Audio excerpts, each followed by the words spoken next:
जय जगन्नाथ। इटा कोइंसिडेंस ना महिमा आपण शुणिले निश्चित जानीपर। हठात मो ब्रेक रु रिटर्न आसे आसला मो घर कथा भावे मुझे से भाया ओडिया जो रुहे ना कहीं मत ओडार खाଇବା बहुत ही पसंद।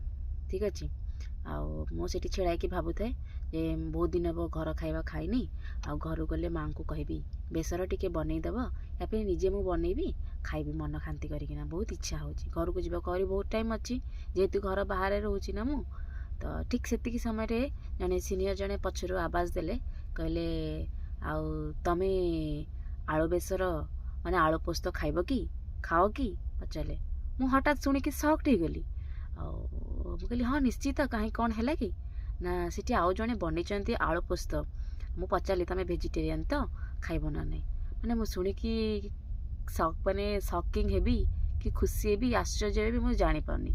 जबकि आज रथ यात्रा मैंने जो रोचे 16 तारिख आ 16 तारिख रथ यात्रा रईट आठू मु गली ना से अच्छी तुम जाइना चाखी पार केमती जाकि सांगे सांगे चाखिली आलू पोस्त बनई सी बंगाली स्टाइल जोटा कि अति सुंदर जमी आम पूरी बर दाण्डे महुर बेसर खाई तो डिटो स्वादटी तार से भाया खुशी हेली। सेठू जन को पचारि आधर मुझे काढ़ी रखिपारि कि निजपाई मु डिनर टे खाइबी हाँ हाँ निश्चित तुम रखी ही पार तो बिल्कुल डेरी नक मुझे रखिली आ मुझे चाखिली मो मन एत खुशी है आप बिलीव करें से आप जापरतु रथ यात्रा जड़े मैंने कहती जड़े ए मन खोजुता जहाँ काले प्राप्त हुए ता भाया सीनटे है।